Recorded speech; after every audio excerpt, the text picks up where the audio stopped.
So today we will talk about the third method, which is net present value. Now in net present value, we need to find out the present value, लेकिन net करके present value. इसका मतलब ये हुआ कि जितने भी आपके cash outflows हैं, जितने भी cash inflows हैं, उन सबको discount तो करना है, क्योंकि present value find out करनी है, और net देखना है. किस चीज का net? जो आपके पास शुरू में पैसे आपने दिए, इनिशियल कैश आउटफ्लो और इन सब की प्रेजेंट वैल्यू, इसका नेट देखना है कि नेट मेरे पास कौन सी चीज ज्यादा आ गई. क्या ये पैसे जो मुझे फ्यूचर में मिल रहे हैं, इनको वापस लेकर आऊं प्रेजेंट में और इकट्ठा कर दूं, इनकी वैल्यू ज्यादा है, या जो मेरे पास इनिशियल कैश आउटफ्लो जो दिया 40,000 वो ज्यादा है. ठीक है, got the idea? Got the idea. So let's find out. किसी को कैश आउटफ्लो ज्यादा है, क्या कहते हैं, और इनफ्लो. कैश आउटफ्लो तो मुझे 40,000 है. Yes sir. ठीक. कैश इनफ्लोस मेरे कौन से हैं? ओके, इसको वन बाय वन और हर साल का रिस्पेक्टिव करके देखेंगे तो आंसर सही आएगा, अदरवाइज आंसर गलत हो जाएगा. So let's go back and find out for each and every year. Okay, 10k, ठीक, 10,000. Next is 12,000, 50, then 15,000, then 10, then 10,000, then 7. finally 7,000. Sir थोड़ा बड़ा And marker भी change कर. 10,000, 12,000, 15,000, 10,000, 7,000. ठीक है, हमने कहा इन सबको डिस्काउंट करना है, लेकिन फिर वन सेकेंड डिस्काउंट के लिए मुझे कोई रेट चाहिए. Yes, sir. सो देखते हैं कि इन्होंने मुझे कोई डिस्काउंट करने के लिए कोई रेट दिया है क्वेश्चन के अंदर या नहीं दिया. So let's go back to the question. Now it says basket partner has determined that the appropriate discount rate K for this project is 13%. वो कह रहा है 13% है, तो बस सिंपल 10,000 को 13% से Divide. डिस्काउंट कर देंगे. ठीक है, जब इसको डिस्काउंट करेंगे तो किससे डिस्काउंट करेंगे? 10,000 ना BVIF. और BVIF में आप I क्या रखेंगे? 13% and 1 1 year 1 year. ये पहला ईयर था ना, तो 1 हो गया. इसके साथ क्या करेंगे? BVIF 13 और 2 years 13%, 2 years 2 years, 13%, 3 years 3 years, 13%, 4 years 4 years, and 13%, 5 years. Okay, ये सब काम करना है. अब इसके लिए मुझे चाहिए PVIF का टेबल. ठीक है, PVIF का टेबल सिकंदर के पास है सिकंदर के पास है. सर ये पड़ा हुआ है सर. ओके, ये ले ले सर लेकिन यहाँ जाना चाहिए, यहाँ से नहीं ना. सर शेष के सर के साथ वो है state of the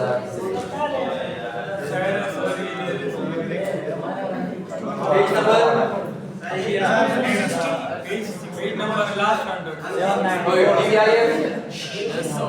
PVIF quite. Okay, so where is rotate. rotate? Up, yes sir. Left, right. To right. Zoom.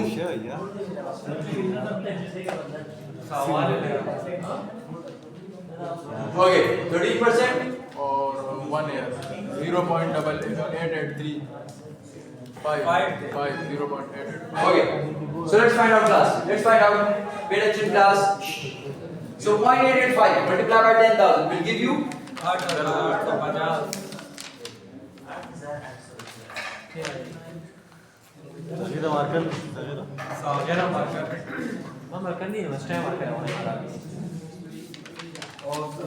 8850.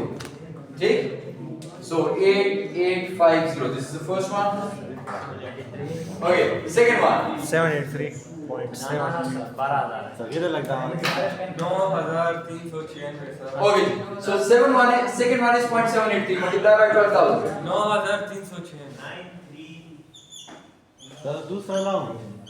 ठीक है, plus 15,000 multiplied by 0.693. 10,395. सजीदा को दे. सही. Okay, fourth one 10,000 multiplied by 0.613. 6130. 3 Last one is 7000 multiplied by 0.543. क्या sir? 7000 multiplied by 0.543. 3801 sir. 3801. 3800. Oh sir.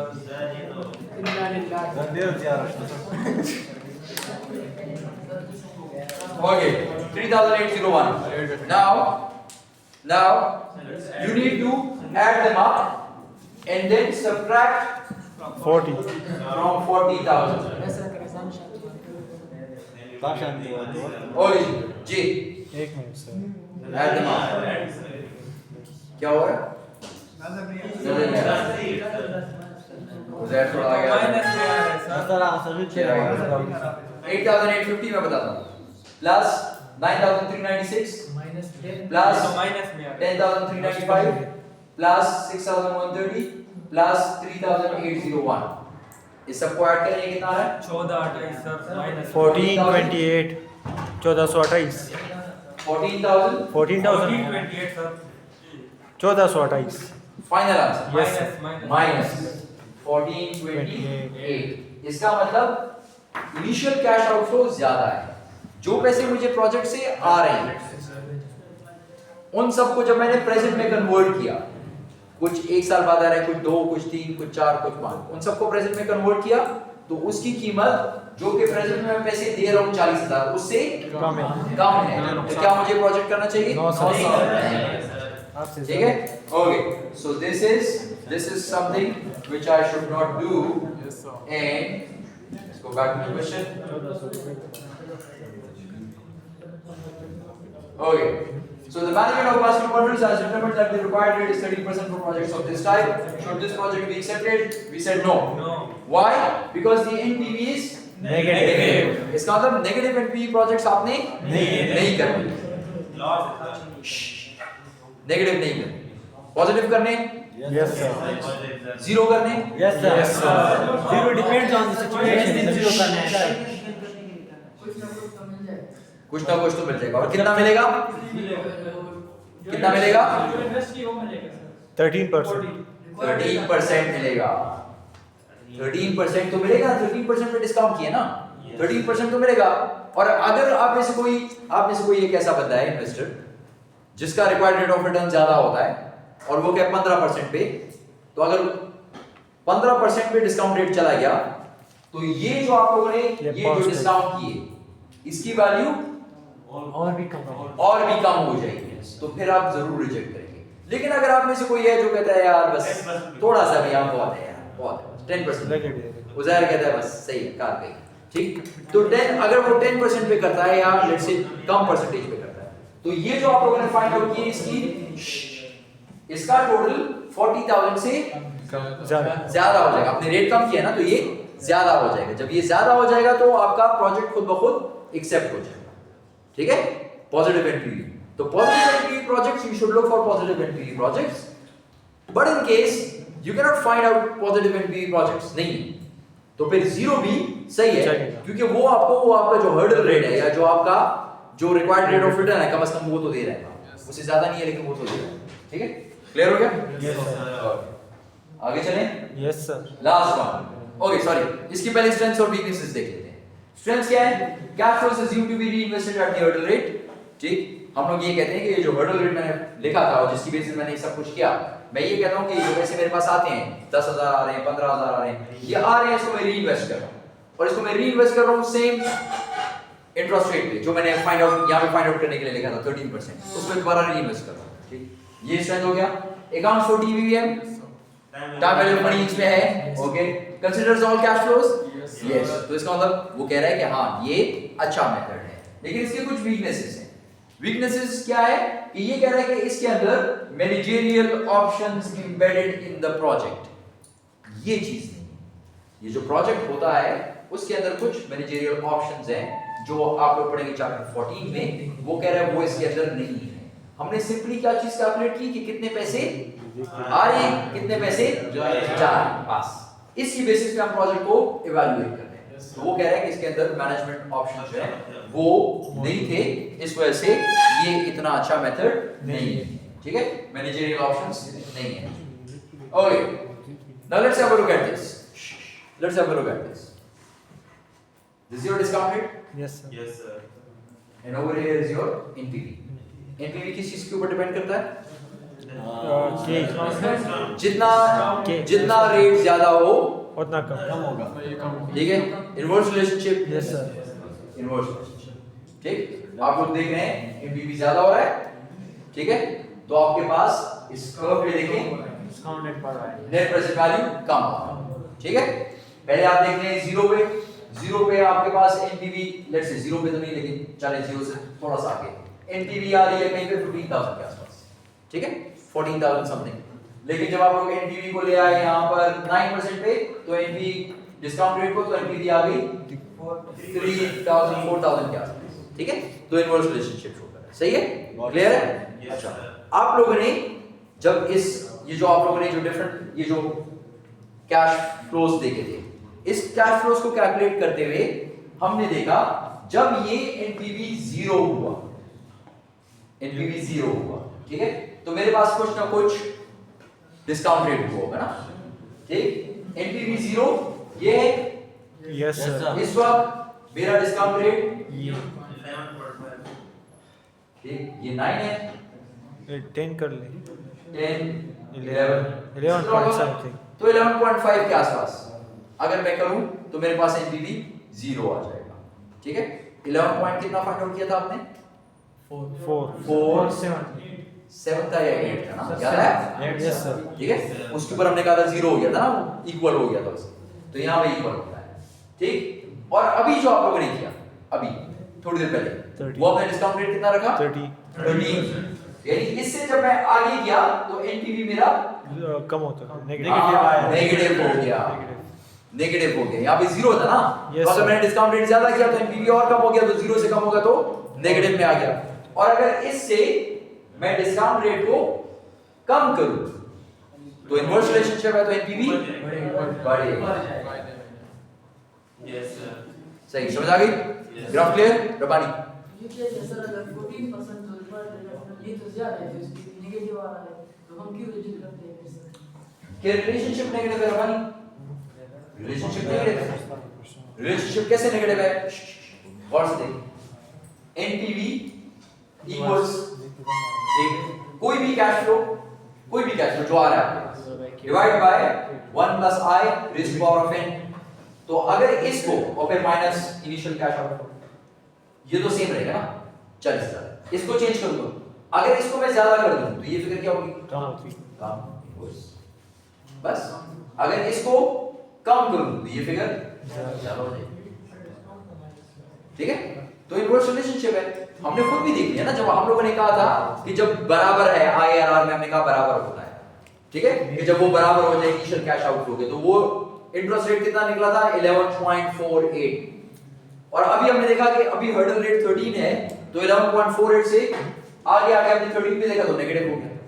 आप कोई पुराना rate देख लें, आपको याद है हमने 10 पे चेक किया था उस दिन, 10 पे चेक किया था, तो वो 41,000 समथिंग था, याद है किसी को?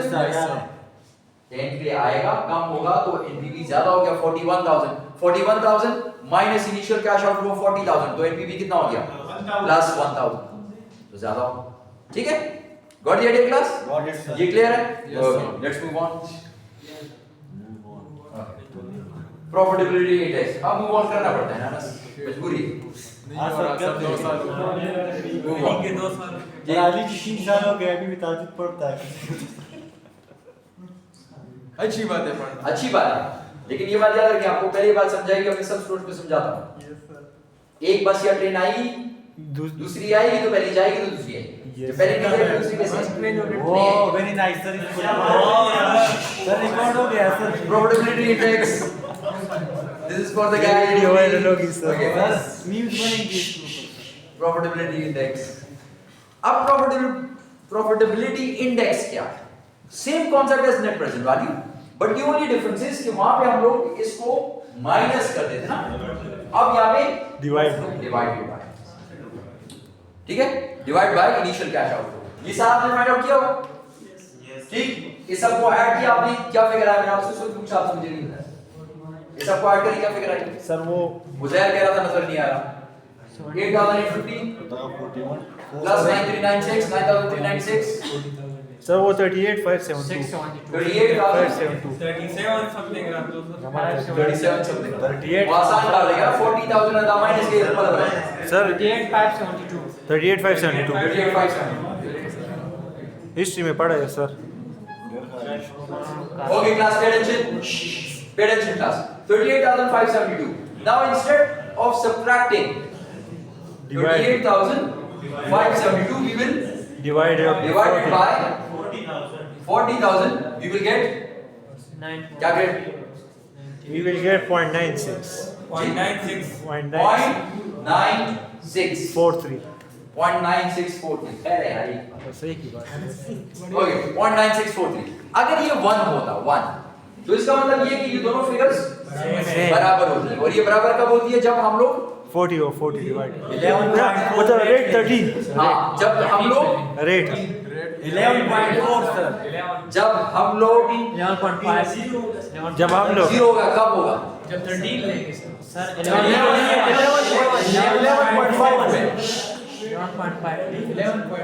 जब हम लोग IRR पर हों रेट क्यों बता रहे हैं मुझे रेट तो अगर फिगर चेंज कर दूं तो रेट 11.58 आएगा हाँ नहीं आएगा ना लेकिन जब भी IRR पे होंगे हमेशा जीरो Zero. ना IRR की डेफिनेशन क्या है क्लास IRR की डेफिनेशन ही ये है कि जब इन सब को आप डिस्काउंट करें तो वो सब बराबर होना चाहिए इनिशियल कैश आउटफ्लो तो जब बराबर होंगे दोनों फिगर तो divide by this would give you 1 तो जब भी प्रॉफिटेबिलिटी इंडेक्स 1 हुआ तो इसका मतलब इक्वल है इसका मतलब IRR अब IRR के ठीक है इंटरनल रेट ऑफ रिटर्न ठीक इक्वल है जब भी इक्वल होगा एनपीवी जीरो होगा जब भी प्रॉफिटेबिलिटी इंडेक्स 1 होगा एनपीवी जीरो होगा अच्छा अब 0.96 है 1 से कम है तो क्या ये एक्सेप्ट करना चाहिए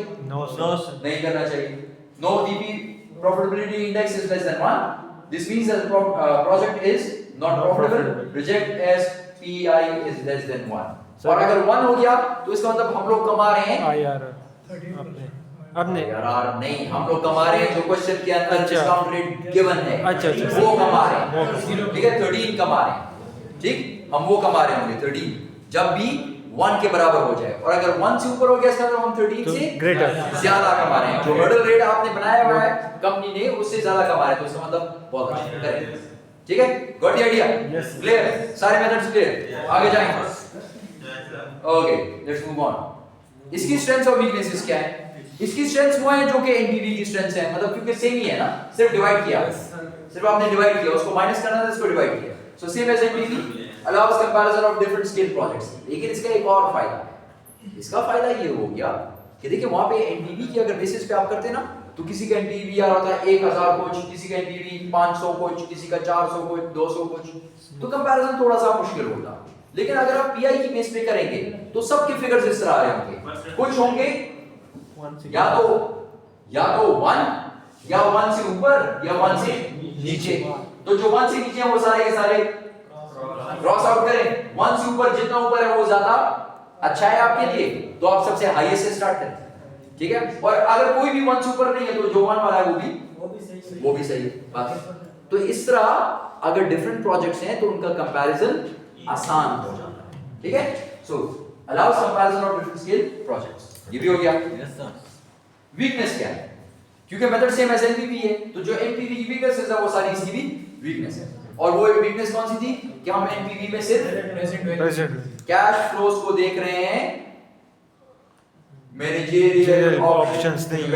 द प्रोजेक्ट को नहीं देख रहे ठीक है chapter 14 okay provides only relative profitability ये आपको बताता है कि कितनी प्रॉफिटेबिलिटी किसी भी प्रोजेक्ट के अंदर है ठीक है लेकिन रिलेटिव टर्म्स में यानी कंपैरिजन के टर्म्स में जब कंपेयर कर रहे हैं स्केल वाइज नहीं बताएगा 1 करोड़ों का प्रोजेक्ट है 1 हजारों का प्रोजेक्ट है ठीक है तो वो आपको ये नहीं बता सकता वो आपको ये बता रहा है कि इसमें से कौन सा अच्छा है ये नहीं बता रहा कि बड़े स्केल के प्रोजेक्ट के कितने पैसे आएंगे एक्स्ट्रा और छोटे स्केल के प्रोजेक्ट में कितने पैसे आएंगे एक्स्ट्रा ये नहीं बता पोटेंशियल रैंकिंग प्रॉब्लम्स रैंकिंग का प्रॉब्लम इसमें आता है अभी थोड़ी देर बाद जाके देखेंगे, ठीक है? क्लियर? स्टार्ट करें आगे? Yes, sir. ओके, अब हमने जो ये एक क्वेश्चन किया 4 डिफरेंट मेथड से, उसकी ये समरी। पे बैक पीरियड के मुताबिक ये प्रोजेक्ट करना चाहिए था? यस। बाकी तीनों ने कहा कि ये प्रोजेक्ट रिजेक्ट कर। तो याद रखें, डिफरेंट मेथड्स आपको डिफरेंट आंसर्स देंगे, रिजल्ट्स देंगे। तो फिर आप कौन सा करें? अब आगे जाके देखेंगे कि ये जो प्रोजेक्ट्स, ये जो डिफरेंट इवैल्यूएशन मेथड्स हैं, ये अफेक्ट होते हैं कुछ चीजों से। तो फिर आपको समझ आएगा कि अगर वो चीजें आ जाएं कभी, तो फिर याद रखिएगा कि सारे ये जो प्रोजेक्ट के इवैल्यूएशन मेथड्स हैं, ये सेम रिजल्ट्स नहीं देते। यहाँ पे तो फिर भी तीन उन्होंने सेम रिजल्ट दिया ना, वहां पे आप देखेंगे कि ये दोनों भी सेम रिजल्ट नहीं दे रहे होंगे, ये दोनों भी सेम रिजल्ट नहीं दे रहे होंगे, ठीक है? तो ऐसी सिचुएशन में फिर आपको खुद डिसाइड करना होगा कि क्या करें। मेजॉरिटी नहीं, फिर वो आप देखेंगे ना, फिर वो आप देखेंगे कि क्या इस प्रोजेक्ट के अंदर देखें। फिर एक तो वो बात जो हमने की वो चैप्टर 14 वाली की मैनेजरियल ऑप्शंस, उसके अंदर है जिसके अंदर ज्यादा है, इसके अंदर वो ज्यादा अच्छा है, वो एक्सेप्ट भी हो गया यहाँ से, और वो है उसके अंदर ऑप्शंस भी हैं, तो वो ज्यादा अच्छा होगा, ठीक है? या आप कहते हैं कि यार पैसों की जरूरत है, ठीक है? तो हो सकता है कि पीआई, हमने कहा था कि पीआई का यही प्रॉब्लम है कि पीआई पैसे आपको नहीं बताता, रिलेटिव टर्म्स में बताता है। तो फिर एनपीवी अच्छा है, एनपीवी बताता है कि कितने पैसे एक्स्ट्रा आएंगे, पैसे, ठीक है? तो अगर करोड़ों का प्रोजेक्ट है और उसके अंदर हजारों पैसे एक्स्ट्रा आ रहे हैं सिर्फ, तो आप कहेंगे नहीं यार करोड़ बंद करके और हजारों में नहीं, ये नहीं करता, ठीक है? और एक और है, वो करोड़ों का प्रोजेक्ट है और उसके अंदर लाखों एक्स्ट्रा आ रहे हैं, तो फिर आप कहेंगे कि हाँ ये लाखों आ रहा है, ठीक है, ये ज्यादा अच्छा है। तो फिर आप इस तरह की चीजें देखेंगे। जरूरी नहीं है कि सिर्फ स्केल की बात हो, और भी हम आगे जाके देखते हैं कैश फ्लोज की भी बातें भी हो सकती है, ठीक? ये सारी बातें भी डिस्कस करते हैं। ओके, अदर प्रोजेक्ट रिलेशनशिप्स, जिस तरह हमने पढ़ा कि कुछ प्रोजेक्ट इंडिपेंडेंट होते हैं, इस तरह हो सकता है कि प्रोजेक्ट डिपेंडेंट हो। तो इसके क्या मतलब हुआ कि एक का एक्सेप्टेंस और रिजेक्शन दूसरे के एक्सेप्टेंस या रिजेक्शन को अफेक्ट करे। A project whose acceptance depends on the acceptance of one or more other projects, तो वो डिपेंडेंट है, ठीक है? वो डिपेंडेंट है किसी और प्रोजेक्ट। एक और चीज होती है जिसको हम लोग बोलते हैं म्यूचुअली एक्सक्लूसिव। ये बात कभी पढ़ी? Yes sir. स्टैट्स में नहीं पढ़ी? प्रोबेबिलिटी में नहीं पढ़ी? म्यूचुअली एक्सक्लूसिव म्यूचुअली एक्सक्लूसिव मतलब सर कि कॉमन नहीं हो, इस तरह कुछ है ना सर। एग्जॉस्टिव पढ़ा था? कुछ नहीं, वो ऐसे प्रोबेबिलिटी तो पढ़ी है ना, हमने वो पढ़ा तो दोनों में ना हो इस तरह। क्या हुआ? एक मिनट सर, हम सिर्फ क्या करते हैं, 10 बंदों में से 5 को उठा के सैंपल बना लेते हैं, बस इतना तक स्टेट्स हमने पढ़ा है। ये बातें रिकॉर्ड हो रही हैं। सर बहुत अच्छा पढ़ा। अच्छा, बहुत अच्छा। कभी किसी का बुरा नहीं कहना, बहुत अच्छा। सर वो सैंपल बहुत अच्छे बनाते हैं। ओके क्लास, म्यूचुअली एक्सक्लूसिव क्या होता है? म्यूचुअली एक्सक्लूसिव मतलब a project whose acceptance precludes the acceptance of one or more alternative projects, यानी आपस में एक्सक्लूसिव है। यानी अगर एक चीज हो गया, ठीक है, a project whose acceptance precludes the acceptance of one or more other projects। अगर हेड आ गया, टेल आता है? अगर हेड आ गया तो टेल कैसे आएगा जब हेड आ गया? फिर उठा के फिर फेंक दो। तो वो तो बिल्कुल ही दो इवेंट्स हो गए ना, एक इवेंट तो ना हुआ। क्या सर? एक इवेंट तो एक टॉस ऑफ कॉइन था, उसमें या हेड आएगा या टेल आएगा, ठीक है? या तो यूं करके रुक जाएगा, ठीक है? मुश्किल है सर। मुश्किल। अच्छा चलें, डाइस रोल करें। प्रोबेबिलिटी क्वेश्चन क्या है सर? क्वेश्चन है कि अगर डाइस रोल करें जी सर, तो 1 और 6 दोनों आ सकते हैं। No sir. यानी एक अगर आ गया, अगर एक आ गया तो वो बाकियों के एक्सेप्टेंस को हाँ सर, म्यूचुअली एक्सक्लूसिव इवेंट से पढ़ा है सर। हाँ, आप देखें आप क्या है, तो माहौल भी में ठीक है? याद आ गया म्यूचुअली एक्सक्लूसिव इवेंट। ओके, आगे चलिए, रैंकिंग पे आ जाए। अच्छा, अगर आपके पास डिफरेंट प्रोजेक्ट्स हैं, ठीक, और आपने एक एक्सेप्टर है, ठीक है? तो हम लोग क्या करते हैं, हम कहते हैं चलो यार देखते हैं कौन सा अच्छा है कौन सा बुरा है। डिफरेंट मेथड्स हैं, सब मेथड्स के साथ देखो, ठीक? रैंकिंग मुश्किल हो जाती है या रैंकिंग कॉन्ट्राडिक्टरी रिजल्ट देती है जब इस तरह की सिचुएशन आ जाए। कौन सी? Scale of investment. एक में इन्वेस्टमेंट बड़ी है, एक में इन्वेस्टमेंट कम है, तब ये मसला आएगा। कैश फ्लो पैटर्न, किसी में कैश फ्लो शुरू में ज्यादा है, किसी में कैश फ्लो कम। आखिर में ज्यादा है, शुरू में कम है, ठीक है। इंक्रीजिंग डिक्रीजिंग, मतलब किसी में कैश फ्लो ज्यादा हो रहा है वक्त के साथ साथ, किसी में कैश फ्लो वक्त के साथ साथ कम हो रहा है। प्रोजेक्ट लाइफ, एक प्रोजेक्ट जो है वो छोटा प्रोजेक्ट है और एक प्रोजेक्ट लाइफ उसकी बड़ी है। तो वो कहता है कि जब भी इस किस्म की सिचुएशंस आ जाएं तो रैंकिंग आपने करनी हो तो आपके पास ये जो मेथड्स हैं आपको कॉन्ट्राडिक्टरी रिजल्ट देंगे। मैंने आपसे कहा था ना क्या ये रिजल्ट इस बार तो 3 का एक ही आ गया तो उसने कहा सर ठीक है मेजॉरिटी 3 है तो ये कर दो, ये वाला फैसला मान लेते हैं। लेकिन जब इस तरह की सिचुएशंस होंगी कि आपने बहुत सारे प्रोजेक्ट्स को इवैल्यूएट करना होगा और कोई प्रोजेक्ट लाइफ टाइम बड़ा होगा किसी का लाइफ टाइम कम होगा तो फिर वहां पे कॉन्ट्राडिक्टरी रिजल्ट आएंगे, फिर वहां पे ये तीनों एक ही किस्म का रिजल्ट नहीं देंगे। लेट्स सी ठीक है। Okay, scale difference. Scale difference हम लोगों ने कहा था स्केल, प्रोजेक्ट का स्केल बड़ा या कम है, इसका मतलब इन्वेस्टमेंट उसमें बड़ी ज्यादा या कम। ओके, इन्वेस्टमेंट बीच में ज्यादा या कम है। कंपेयर अ स्मॉल को ऐसे वो कर रहा है, डिनोट कर रहा है, and large L project. Net cash flows क्या है? 2 साल आपके पास है, ये आपके पास 2 प्रोजेक्ट्स हैं, ये स्मॉल प्रोजेक्ट है, इसमें शुरू में आप लोग सिर्फ $100 देते हैं। ये एक बड़ा प्रोजेक्ट है जिसमें आप लोग 1 लाख $1,00,000, ठीक है। So this is a large project, this is a small project. ये प्रोजेक्ट आपको वापस कर रहा है कितने पैसे? 400 रुपए। और ये प्रोजेक्ट आपको एंड ऑफ सेकंड ईयर कितने पैसे दे रहा है? 156,250। दूसरी क्लास में हम लोगों ने इसको कैलकुलेट किया था, ठीक है। मतलब इसको पहले पे बैक से किया, फिर इसको आईआरआर से किया, फिर इसको उससे किया, हमारा ठीक ठाक टाइम लग गया। तो हम लोग ऐसे करते हैं, इसको कैलकुलेट नहीं करते, इसके जो रिजल्ट्स आते हैं उसको चेक करते हैं। रिजल्ट्स हमने चेक किए हुए हैं, ठीक है, सही है, गलत नहीं है, ठीक है। सिर्फ रिजल्ट चेक करते हैं कि रिजल्ट्स क्या हो, फिर उसकी बेसिस पे देखते हैं कि किसी प्रोजेक्ट को एक्सेप्ट या रिजेक्ट हम कर सकते हैं जब स्केल का डिफरेंस हो या ना हो। So this is the difference in scale. We have 2 different projects, small project and large project. Calculate the payback period, IRR and PV at 10% and PI at 10%. हम लोगों ने ये सारी कैलकुलेशन की थी लास्ट टाइम किसी और एक और क्लास के साथ। ये सारे फिगर्स बिल्कुल सही थे, ठीक है। इसलिए इसको चेक नहीं करते, सिर्फ इसको देखते हैं कि ये क्या शो कर रहा है, okay?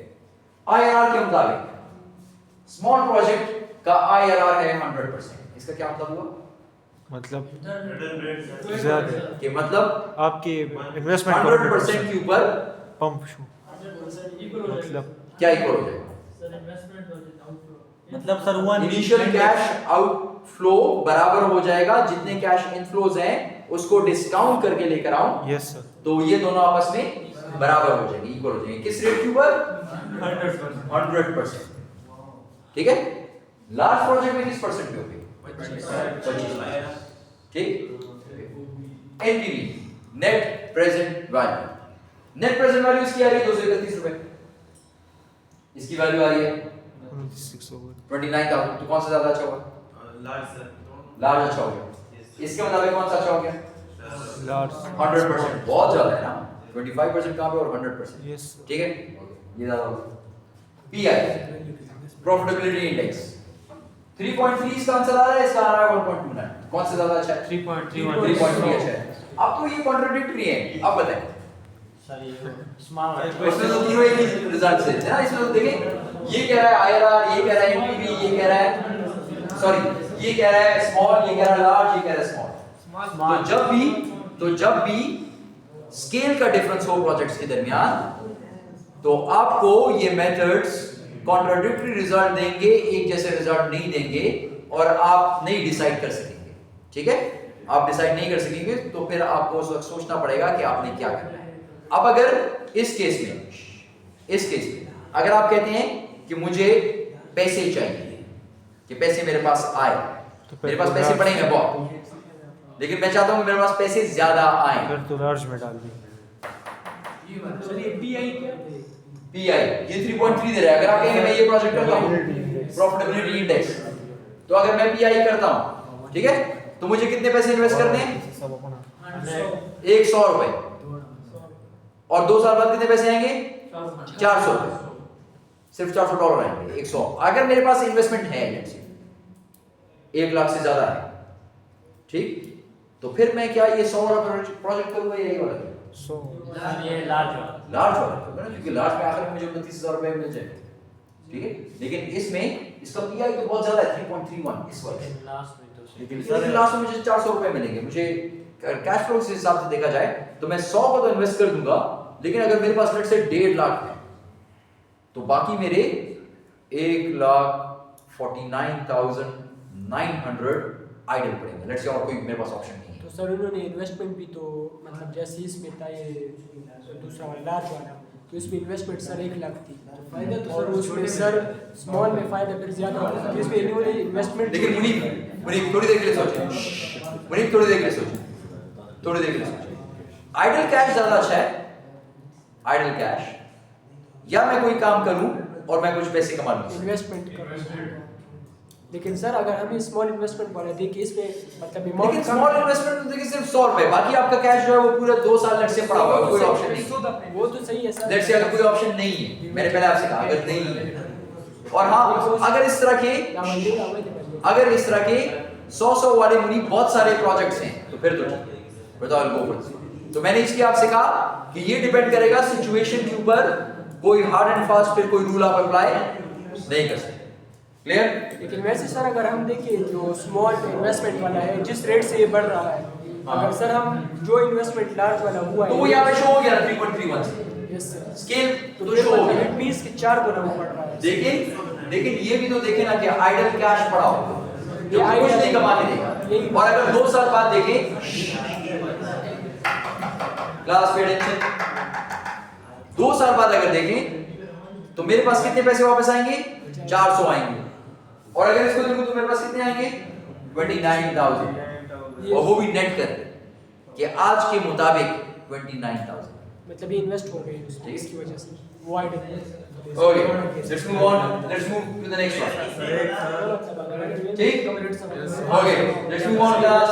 Let's have a break, sir.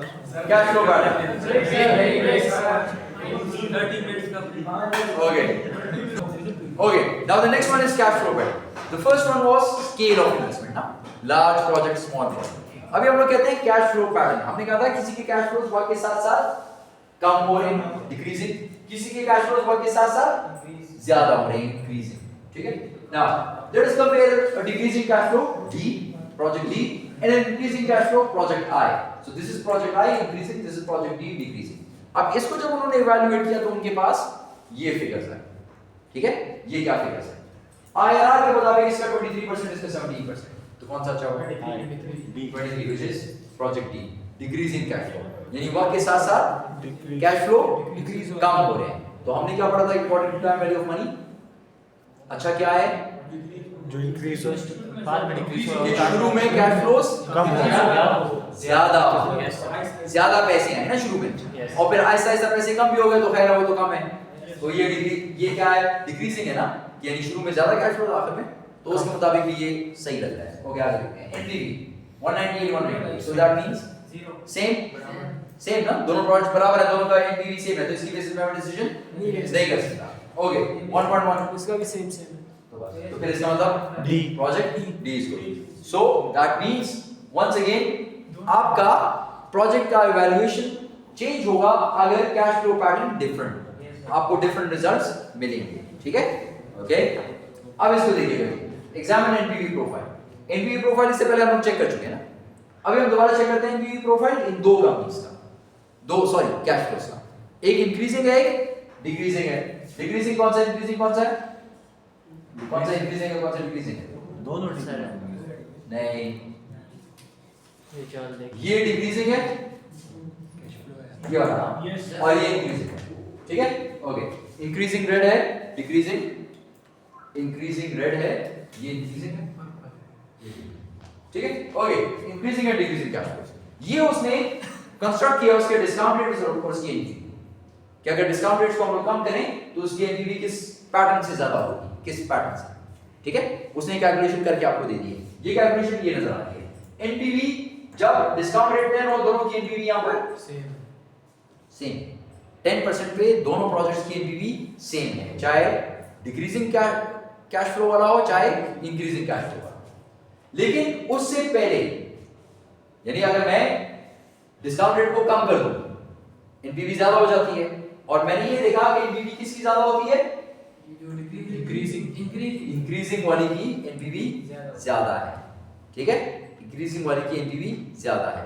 इसका मतलब ये होगा अगर डिस्काउंट रेट्स ज़्यादा हैं, बड़े डिस्काउंट रेट्स, मतलब 12, 15, 20, 30 डिस्काउंट रेट्स अगर ज़्यादा हैं तो फिर कौन सी चीज़ अच्छी हुई? इस तरह इंक्रीजिंग या डिक्रीजिंग? डिक्रीजिंग वाला आपको ज़्यादा वो दे रहा है ना, ठीक है, डिक्रीजिंग वाला आपको ज़्यादा बता रहा है ना। और देखिए दोबारा पॉज 10 डिस्काउंट रेट पे दोनों सेम बराबर, दोनों का एनपीवी बराबर 200 रुपए, 200 तो नहीं है, 190 होगा, 180, ठीक है, बराबर सेम। लेकिन जब हम डिस्काउंट रेट को ज्यादा करते हैं तो जो इंक्रीजिंग वाला है उसका एनपीवी लेट्स से 15 पे देखें, 15 पे देखें तो ये एनपीवी इतना दे रहा है और ये एनपीवी दे रहा है ज्यादा, ठीक है। तो अगर डिस्काउंट रेट्स ज्यादा हैं तो मेरे पास डिक्रीजिंग कैश फ्लो वाला ज्यादा एनपीवी दे रहा है, और जब डिस्काउंट रेट्स कम है तो फिर इंक्रीजिंग वाला ज्यादा एनपीवी दे रहा है। किसी भी पॉइंट पे चेक करें, 5 पे चेक करें, 5 इसकी एनपीवी नहीं है और इसकी एनपीवी, ठीक है, क्लियर है, क्लियर है। At K is less than 10%, I is best, increasing वाला, at K is greater than 10%, 10% ज्यादा हो जाए, D decreasing is best, ठीक है, क्लियर हो गया। Yes. जहां पे ये दोनों इंटरसेक्ट कर रहे हैं, जहां पे ये दोनों इंटरसेक्ट कर रहे हैं इसको बोलते हैं फिशर्स रेट ऑफ इंटरसेक्शन, ठीक है, जहां पे इंक्रीजिंग और डिक्रीजिंग इंटरसेक्ट कर रहे हैं, ठीक, यानी फिशर्स रेट ऑफ इंटरसेक्शन से पहले, फिशर्स रेट ऑफ इंटरसेक्शन से पहले जब डिस्काउंट रेट उससे कम हो तो कौन सा अच्छा हुआ, इंक्रीजिंग और डिक्रीजिंग? इंक्रीजिंग, और उसके बाद डिक्रीजिंग। याद रखिएगा फिशर रेट ऑफ इंटरसेक्शन और इनका रिलेशनशिप। प्रोजेक्ट लाइफ डिफरेंस, अब प्रोजेक्ट की लाइफ का डिफरेंस देखते हैं, एक की लाइफ ज्यादा है, एक की लाइफ कम है। ओके, प्रोजेक्ट एक्स इसकी लाइफ है 3 इयर्स, प्रोजेक्ट वाई इसकी लाइफ है, यहाँ पे खत्म हो गया, 2 और 3 में तो है ही नहीं, बस 1, एक साल में खत्म हो रहा है प्रोजेक्ट, ठीक है। अब अगर ऐसी किसी चीज को कंपेयर करना हो जिनकी लाइफ भी डिफरेंट है, calculate the payback period IRR and PV at 10%, PI at 10% which project is preferred and why। IRR देखिए, प्रोजेक्ट X बड़ा प्रोजेक्ट था, इसका 50% IRR है, जो प्रोजेक्ट Y जो छोटा है उसका 100% IRR, ठीक, ओके। NPV प्रोजेक्ट X का ज्यादा आ रहा है, Y का कम आ रहा है, PI प्रोजेक्ट X का ज्यादा है, Y का कम, ठीक है। Once again we are clueless कि क्या करें, ठीक है। अगर रिजल्ट्स की बात माने तो हम कहें 2 किस में अच्छा आ रहा है, 2x में अच्छा आ रहा है तो x को कर दें, ठीक। लेकिन फिर वंस अगेन डिपेंड करोगा कि आप क्या चाहते हैं, ठीक है, क्या आपके नजदीक ये इंपॉर्टेंट है, ये इंपॉर्टेंट है, ये इंपॉर्टेंट है, क्या चीज ज्यादा इंपॉर्टेंट है। अब इसमें एक और काम भी हम कर सकते हैं, इसमें एक और काम भी कर सकते हैं, हम इसको एडजस्ट भी कर सकते हैं, हम इसको एडजस्ट कर सकते हैं, ठीक है। 2 प्रोजेक्ट्स की अगर लाइफ डिफरेंट हो, एक की लाइफ ज्यादा एक की लाइफ कम, तो हम दोनों को बराबर बना सकते हैं। किस तरह? फॉर हमारे पास 2 प्रोजेक्ट्स थे, ये था एक project adjust cash flows to a common terminal year, a project Y will not be replaced। Terminal year दोनों को एक कर दें, यानी जिस टाइम पे खत्म होगा ना वो दोनों का बराबर करना है, दोनों को बराबर कर देंगे तो फिर कंपैरिजन आसान हो जाएगा, दोनों सेम लाइफ की प्रोजेक्ट हो जाएगी, उसको आराम से कंपेयर कर सकते हैं। दोनों को बराबर कैसे करें? 1000 यहां पर है, 0 यहां पे आ रहा है, 0 यहां पे आ रहा है, 2420 यहां पे आ रहा है, ठीक। इसको अगर हम चेक करें तो IRR is 34.26%, NPV is 818। So lower IRR from adjusted cash flows, stream X is still the best। लेकिन ये निकाले कैसे? ये कौन सा प्रोजेक्ट था आपका? 1000 वाला कौन सा प्रोजेक्ट था आपका? 1000 जो आगे आपको 2420 दे रहा है, एक 3375 दे रहा है, एक आपको 2000 दे रहा है, कितने सालों में? एक साल में 2000 दे रहा है। अब अगर मैं कहूं कि इस एक साल में जो 2000 दे रहा है, यहां पे 2000 दे रहा है, यहां पे 2000 दे रहा है, प्रोजेक्ट यहां पे खत्म हो गया, लेकिन वो जो दूसरा प्रोजेक्ट है वो कब खत्म हो रहा था? 3 इयर्स में। तो इसको उठाकर यहां पर लेके जाना, या इन अदर वर्ड्स इसको उठा के यहां पे लेके जाना है ना। 1000 को 3 साल पे लेके जाना, 1000 को 3 साल पे लेके जाना, 1000 को 3 साल पे लेके जाना, इस 1000 को जब मैं 3 साल पे लेके जाऊंगा और इसकी टाइम लाइन बनाता हूं तो ये कितनी बनी 0 1 1 2 यानी 2 साल बाद देखना है कि इसकी कितनी वैल्यू होगी। आज उसकी वैल्यू कितनी है 1000 तो 2 साल बाद उसकी वैल्यू कितनी होगी 2 साल बाद उसकी वैल्यू कितनी होगी, या इन अदर वर्ड्स ऐसा फिगर देखना है जो यहाँ पे जो फिगर हो तो उसकी 2 साल पहले वैल्यू कितनी आ जाए 1000 होते हैं। इसका मतलब प्रेजेंट वैल्यू आपको पता है, फ्यूचर वैल्यू आपको पता नहीं है, ठीक है। फ्यूचर वैल्यू इसको फाइंड आउट करें फॉर प्रेजेंट वैल्यू किसी, और आपको पता है कि इंटरेस्ट रेट कितना है 10% है, 10% इसको करके देखिए 10% और कितने सालों के लिए 2 सालों के लिए। आपके पास यहाँ पर ये पड़ा हुआ है, कौन सा टेबल निकालो, फर्स्ट टेबल FEIF 2 years और कितना परसेंट 10 यही है, Yes, sir. 2 years rotate okay FEIF for 10% 10% it's 1.210 1.210 okay 1.210 मतलब 1210 1210 हो जाएगा 1210 यस सर ये क्या है? बहुत कम हो 10% for 2 years 1.2 ये तो 1210 आ रहा है, सर ये Yes. 2000 है ना ये 2000 है यस सर ये तो 2000 तो 1000 किसने लिखा ये सिकंदर है, मैंने कहा गए सर ये सिकंदर ये 1000 किसने बताया, मैंने नहीं बताया सर आपने बोला था सिकंदर वेरी बैड ओके ये 2000 है, सॉरी क्लास ये तो फिर 2000 ठीक है, और वो कितना था 1.210 so 1.210 multiplied by 2000 will give you 2420 ये 2420 सही है, 2420 आ गया। अब कंपेयर करें, अब देखिए क्लास, अब देखिए अब एक ये हो गया और जो इससे पहला वाला जो प्रोजेक्ट था 3000 वो ये, ठीक है। अब इसको 0 और 2004 20 अब कंपेयर, ठीक है, देख लिए। अब कंपैरिजन में यानी लाइफ अगर चेंज हो तो उसको आप एक्सटेंड करके चेक कर सकते हैं, ठीक है, क्लियर। ये भी हो गया क्लास, ये भी क्लास क्लियर हो गया सर अगर इसको डिस्काउंट करें पहले वाले को डिस्काउंट करें इसको डिस्काउंट पिछली साइड पर सर अब इसको सेकंड ये भी आज करें नो सर 20 सेकंड है सर दादा दिए लगता है टाइम सर अच्छा इसके बाद इसको जरा बंद करें आ जाएगा